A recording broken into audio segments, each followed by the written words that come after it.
ঢাকা থেকে থাইল্যান্ডের রাজধানী ব্যাংককে এসে পৌঁছলাম যেন চোখের পলকে। ২০২৩ সালে এটিই ছিল আমার দ্বিতীয় বিদেশ ভ্রমণ। জীবনে প্রথম বিদেশ ভ্রমণ ছিল আমার ইন্ডিয়াতে। তখন ঘুরেছিলাম ইন্ডিয়ার সিকিম এবং দার্জিলিং। হ্যাঁ দেখি বন্ধুরা, আমি সুবর্ণভূমি ইন্টারন্যাশনাল এয়ারপোর্টে চলে আসছি। দ্বিতীয় বিদেশ ভ্রমণে এবার যাচ্ছি আমি থাইল্যান্ড। কোন বিমানে গেলাম, কোন জায়গা থেকে ডলার ভাঙালাম, কোন হোটেলগুলোতে আমরা থেকেছি এবং কোন জায়গায় কী খাবার খেয়েছি এবং কোথায় কোথায় ঘুরেছি, এ সমস্ত ভিডিও নিয়েই এবার থাকছে এই পর্ব। তো বন্ধুরা, ভিডিওটি না টেনে কিংবা স্কিপ না করে দেখতে থাকুন প্রাকৃতিক সৌন্দর্য দেশ থাইল্যান্ডের বিভিন্ন জায়গা। আমার থাইল্যান্ড ভ্রমণের বেশ কয়েকটি পর্ব হবে, সব কয়টি পর্বগুলোই আপনারা দেখবেন, তাতে করে আপনারা থাইল্যান্ড ভ্রমণের বিভিন্ন ইনফরমেশন পেয়ে যাবেন। থাইল্যান্ড বাদে এবার আরও 3টি দেশ থাকবে আমার ভ্রমণের তালিকায়। তাই অন্যান্য দেশের ভ্রমণ বিষয়ক ইনফরমেশন পেতে এবং সেই সমস্ত দেশের প্রাকৃতিক সৌন্দর্য উপভোগ করতে আমার পেজটি ফলো করে রাখতে পারেন। পেজটি ফলো করলে আপনারা অন্যান্য আপডেটগুলো পেয়ে যাবেন। তো বন্ধুরা, আর দেরি না করে চলুন ভিডিও উপভোগ করা যাক। 22 নভেম্বর 2023 মোটরসাইকেলে চেপে আমি টুঙ্গি থেকে যাচ্ছি বিমানবন্দরের দিকে। সকাল 9:30টার সময় আমি ইউএস বাংলা এয়ারলাইন্সে করে উড়াল দেব ব্যাংককের উদ্দেশ্যে। 9:30টার সময় আমার প্লেনের টাইম হওয়ার কারণে আমি বরিশাল থেকে গতকালকে এসেছিলাম টঙ্গীতে আমার বড় বোনের বাসায়। টঙ্গী থেকে এয়ারপোর্টের দূরত্ব 25 থেকে 30 মিনিট হওয়ার কারণে আমার মাথায় অত টেনশন নিতে হয়নি। তবে বিমান কর্তৃপক্ষ ভ্রমণের 3 ঘন্টা পূর্বে বিমানবন্দরে থাকার একটি শর্ত জুড়ে দিয়েছিল। আমিও নিয়ম মেনে 3 ঘন্টা পূর্বে বিমানবন্দরে এসে 5 নম্বর গেট দিয়ে ভিতরে ঢুকে পড়লাম। বন্ধুরা, আমি গেট থেকে আসলে ঢুকে পড়েছি, তো ঢুকতে ওরকম জামে পড়তে হয়নি। আমি কিছুক্ষণ আগে এখানে ইমিগ্রেশনে পুলিশকে জিজ্ঞাসা করেছিলাম যে কোন গেট থেকে ঢুকলে সুবিধা হবে। সে বলেছিল 5 নম্বর গেট। সেম আমি 5 নম্বর গেট থেকে ঢুকেছি খুব শর্ট টাইমের জন্য। খুব শর্ট টাইমের ভিতরে আমি 5 নম্বর গেট থেকে ঢুকেছি। এখন আমি যাচ্ছি ইউএস বাংলা এয়ারলাইন্সে, কারণ ইউএস বাংলা এয়ারলাইন্সে হচ্ছে আমার টিকিট। ভ্রমণের 7 থেকে 8 দিন পূর্বে আমি ইউএস বাংলা এয়ারলাইন্সের রিটার্ন টিকিট কেটেছিলাম। আমার রিটার্ন টিকিট পড়েছিল 32,000 টাকা। তবে কেউ কেউ বলে অনেক আগের টিকিট কাটলে 25 থেকে 26,000 টাকায় রিটার্ন টিকিট কাটা যায়। বন্ধুরা, আমি ইউএস বাংলার মূল টিকিটটি সংগ্রহ করে করলাম, বোর্ডিং পাস। তো আমি এখন বোর্ডিং পাস হওয়ার জন্য লাইনে দাঁড়িয়েছি। তো লাইন থেকে অনেক বিশাল লাইন, হয়তো 10 থেকে 15 মিনিটের মতো সময় লাগবে। আমি ইমিগ্রেশন ক্রস করে ভিতরে ঢুকে পড়েছি। আমার ইমিগ্রেশনে হালকা একটু সমস্যা হয়েছিল। আমি পরবর্তীতে আমার ব্লগের মাধ্যমে বলে দিব যে আসলে কী সমস্যা হয়েছিল। যদি জিনিসগুলো জানলে অনেক সময় বেঁচে যাবে আপনাদের।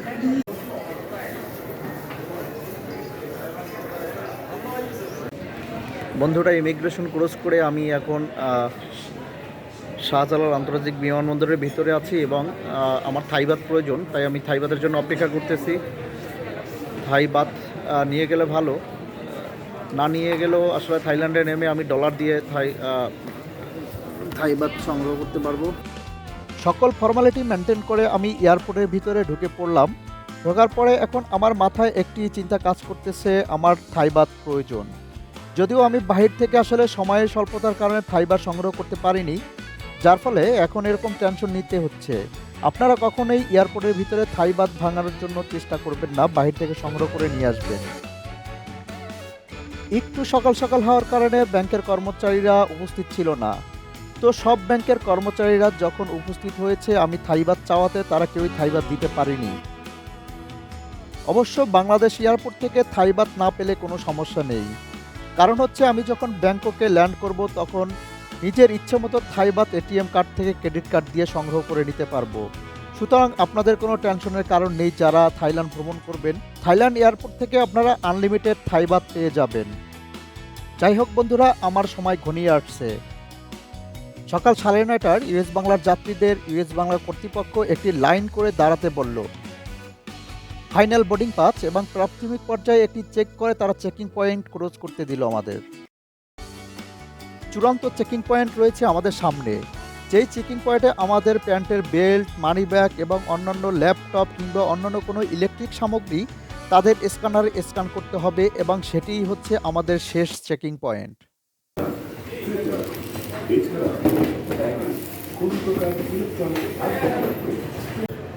বন্ধুরা, আমি ইউএস বাংলার যে চেকিং পয়েন্টগুলো আছে সেই চেকিং পয়েন্ট থেকে কমপ্লিট করে নিচে যাচ্ছি। এদিক থেকেই আসলে আমাদের ইউএস বাংলাতে যাওয়ার পথ। এই যে গাড়ি, এই গাড়িটাতে আমরা ইউএস বাংলাতে উঠবো। আমাদের নেওয়ার জন্য গাড়িটা চলে আসছে।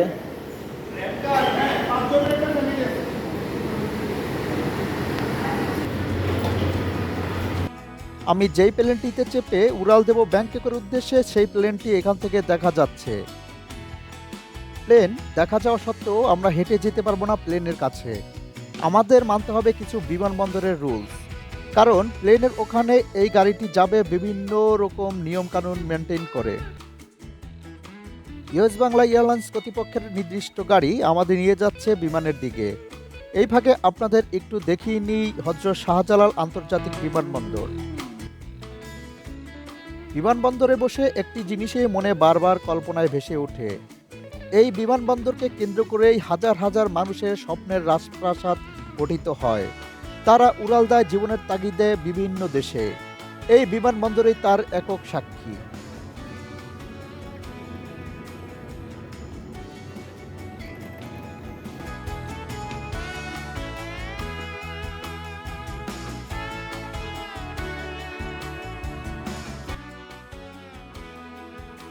দেখতে দেখতে প্রায় 10 মিনিট পরে আমি চলে আসলাম আমার নির্দিষ্ট বিমান ইউএস বাংলাতে। হ্যাঁ বন্ধুরা, এই ইউএস বাংলাতেই করে আমি উড়াল দেব ঢাকা থেকে ব্যাংককের উদ্দেশ্যে। ব্যাংকক গিয়ে ব্যাংককের প্রাকৃতিক সৌন্দর্য এবং ব্যাংককের ঐতিহ্য ইতিহাস ঘুরে ঘুরে আপনাদের জন্য সংগ্রহ করব এবং আপনাদের দেখাবো। তাই ব্যাংককের প্রাকৃতিক সৌন্দর্য এবং ভ্রমণ বিষয়ক ইনফরমেশন পাওয়ার জন্য আমার পেজটি ফলো করে রাখতে পারেন। যারা এর আগে আমার পেজটি ফলো করেছেন তাদের অসংখ্য ধন্যবাদ জানাচ্ছি, এবং যারা আমার পেজটি এখনো ফলো করেননি তারা ভিডিও দেখতে থাকেন, দেখতে দেখতে একসময় ভালো লাগবে ইনশাআল্লাহ। আমি ইউএস বাংলার কাছে প্লেনের ভিতরে ঢুকতেছি। বন্ধুরা, এটি হচ্ছে ইউএস বাংলা এয়ারলাইন্সের আমাদের নির্ধারিত প্লেন। সবাই উঠতেছে এবং সবাই ব্যাংকক যাবে। প্লেনে ওঠার পরে বরাবরের মতোই দেখি আমার ভাগ্য এবারও আমার অনুকূলে ছিল না। আমার ইচ্ছা ছিল জানালার পাশে আমার সিট পড়বে এবং জানালার ফাঁকা দিয়ে আমি পাখির চোখে আপনাদের দেখাবো ঢাকা থেকে ব্যাংকক। যাই হোক, দূর পথে যাচ্ছি এখন, ভাগ্যের সাথে তো আর রাগ করা চলবে না। আল্লাহ মহান, আল্লাহ মহান, আল্লাহ মহান। অতীব পবিত্র মহান আল্লাহ যিনি এটিকে আমাদের নিয়ন্ত্রণ আধীন করেছেন, অন্যথা আমরা বশীভূত করতে পারতাম না। নিশ্চয় আমরা আমাদের প্রতিপালকের নিকট প্রত্যাবর্তন করবো। আসসালামু আলাইকুম। ক্যাপ্টেন আকবর। প্লেনে ওঠার পরে একটা জিনিসের জন্য মন ভালো হয়ে গেল। এর বড় কারণ হচ্ছে প্লেনে ওঠার পরে প্লেনের ক্যাপ্টেন দূর থেকে সাউন্ড সিস্টেমের মাধ্যমে আল্লাহর নাম নিয়ে প্লেন যাত্রা শুরু করলো। আমাদের প্লেন হয়তো আর কিছু সময়ের ভিতরেই আকাশে উড়াল দিবে, তার আগে নিয়মগুলো বলে দিচ্ছে বিমানবালা। আসলে প্লেন যাত্রীদের এক একজনের শরীরের কন্ডিশন এক এক রকম, তাই যার যে কোনো সময় সমস্যা হতেই পারে। তো যে কোনো সমস্যার জন্য কিভাবে সমাধান চলে আসবে সে সমস্ত নিয়মকানুনগুলোই বলে দিচ্ছে এখানকার বিমানবালা। আমিও মনোযোগ দিয়ে নিয়মগুলো দেখলাম এবং কিছুটা আপনাদের জন্য ভিডিও ধারণ করে নিয়ে আসলাম। আশা করি আমার এই ভিডিওর মাধ্যমে আপনারা বিমান ভ্রমণের অনেক কিছু জানতে পারবেন এবং শিখতে পারবেন, কারণ এর আগে কেউ হয়তো এরকম ভিডিও দেখায়নি বিমানের ভিতরে। যদিও এই অবস্থায় ভিডিও করা নিষেধ, তারপরও কি করার, আমার ফলোয়ার্সদের জন্য আমার একটু কষ্ট করতেই হবে এবং একটু রিস্ক নিতেই হবে। তাই রিস্ক নিয়ে নিলাম এবং ভিডিও ধারণ করলাম। বন্ধুরা, এর ভিতরেই আমাদের প্লেন ছেড়েছে, কিছুক্ষণের ভিতরে উড়াল দেব আকাশে।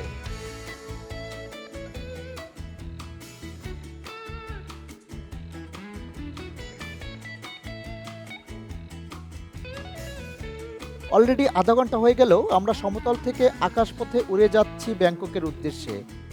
এরই মধ্যে বিমানবালারা আমাদের জন্য লাঞ্চ নিয়ে আসলো। আমাদের লাঞ্চের মেনুতে ছিল বিফ বিরিয়ানি এবং চিকেন বিরিয়ানি। আমি যদিও বিফ বিরিয়ানি পছন্দ করি না, তাই আমি চিকেন বিরিয়ানি নিয়ে নিলাম। খাবারের ভিতরে ছিল বিরিয়ানি, চিকেন, সবজি, একটি পায়েস এবং 1 বোতল ফ্রেশ কোম্পানির পানি। সর্বশেষ কফি দিয়ে খাবারের ইতি এখানেই টেনে দিল ইউএস বাংলা কর্তৃপক্ষ। চলুন বন্ধুরা, এইবার একটু পাখির চোখে বিমান থেকে আপনাদের দেখিয়ে নিই বাংলাদেশের সমতল ভূমি। যদিও উপর থেকে ক্লিয়ার সবকিছু দেখা যাচ্ছে না, তারপরও মনে হচ্ছে যেন এই আমার মাতৃভূমি, কতই না সুন্দর উপর থেকে। যদিও ঢাকা শহরটা উপর থেকে একটু ঘিঞ্জি মনে হচ্ছে আমার কাছে, তারপরও নিজ দেশ যতই খারাপ হোক ভালো তো নিজের কাছে লাগবেই। আর এই মুহূর্তে যেহেতু অন্য দেশে চলে যাচ্ছি, একটু মনের ভিতরে আবেগও কাজ করছে।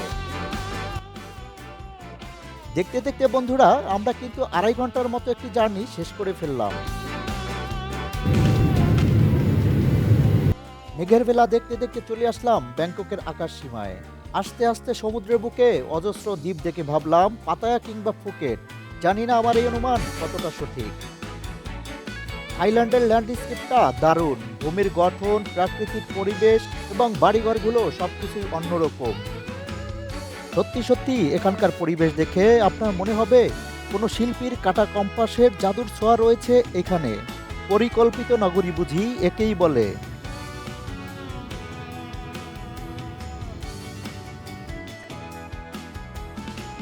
অবশেষে বেলা 1:30 আমার plane US Bangla airlines land করলো সুবর্ণভূমি ইন্টারন্যাশনাল এয়ারপোর্টে।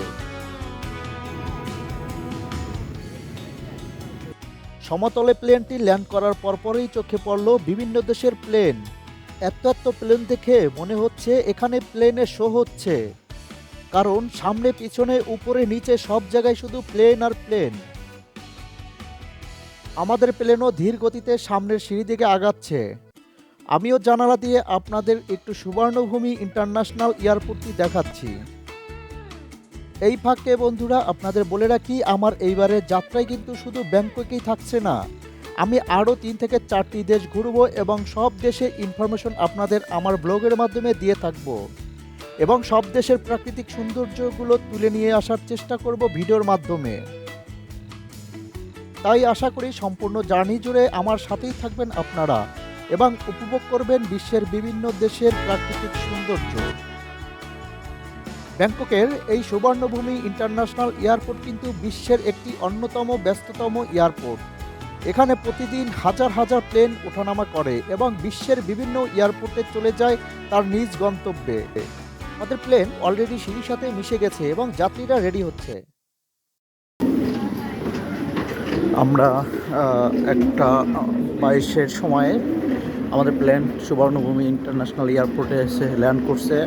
এখন যাচ্ছি থাই ইমিগ্রেশনে। চমৎকার, আসলে বিভিন্ন সময় ভিডিওতে যেরকমভাবে দেখেছি যে থাই এই সুবর্ণভূমি ইন্টারন্যাশনাল এয়ারপোর্টের সৌন্দর্য ঠিক এমনটাই।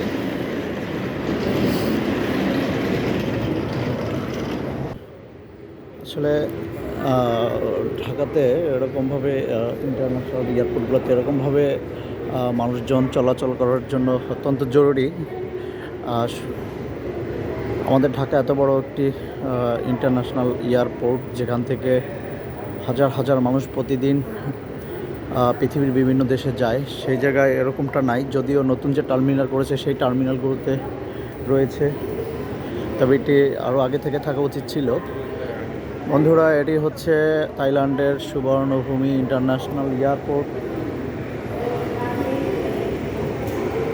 আমি আপনাদের একটু ঘুরে ঘুরে দেখাই। চমৎকার। আসলে পৃথিবীর যে কোনো জায়গার এয়ারপোর্ট বলেন, বাস টার্মিনাল বলেন, সব জায়গাটাই আসলে বাংলাদেশ থেকে একটু ডিফারেন্ট। সব জায়গার কালচার, সৌন্দর্য, সব জায়গার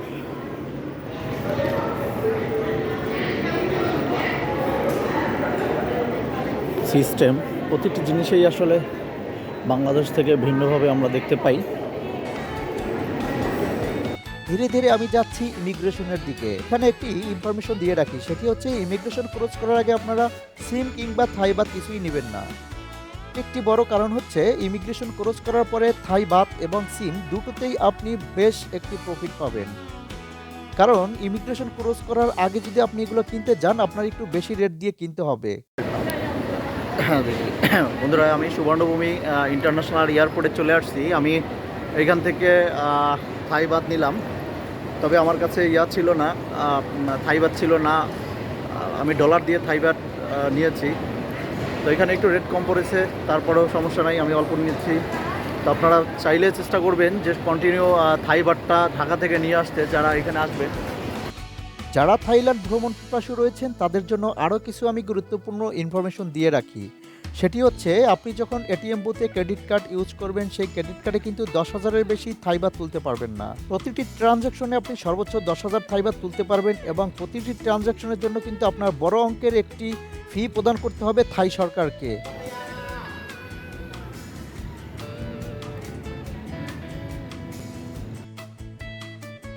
বন্ধুরা, আজ আমি যাচ্ছি পাতায়া। তো পাতায়া যাওয়ার জন্য আমার যেতে হবে থাইল্যান্ডের লোকাল বাস স্ট্যান্ডে। আমি চলে আসলাম লোকাল বাস স্ট্যান্ডে এবং লোকাল বাস স্ট্যান্ডে আমার সামনে যে গাড়িগুলো দেখা যাচ্ছে, এই গাড়িগুলোতে আমি যাব পাতায়া। এবং চিপ রেটে পাতায়া যাওয়ার এটি হচ্ছে সর্বোচ্চ মাধ্যম আপনার। এটিতে 130 বাত করে নিয়েছিল আমার থাইল্যান্ড বাস স্ট্যান্ড থেকে পাতায়া বাস স্ট্যান্ড পর্যন্ত। আমি কিন্তু থাইল্যান্ডের এই বাস স্ট্যান্ডে এসেছি সেই সুবর্ণভূমি এয়ারপোর্ট থেকে একটি প্রাইভেট কারে। এবং প্রাইভেট কার কিন্তু আপনার গ্রাফস অ্যাপস নামে একটি অ্যাপস রয়েছে, যেটি বাংলাদেশের উবার কিংবা পাঠার মতো। সিম কেনার পরে সর্বপ্রথম আপনার কাজ হচ্ছে এই অ্যাপসটি ডাউনলোড করা।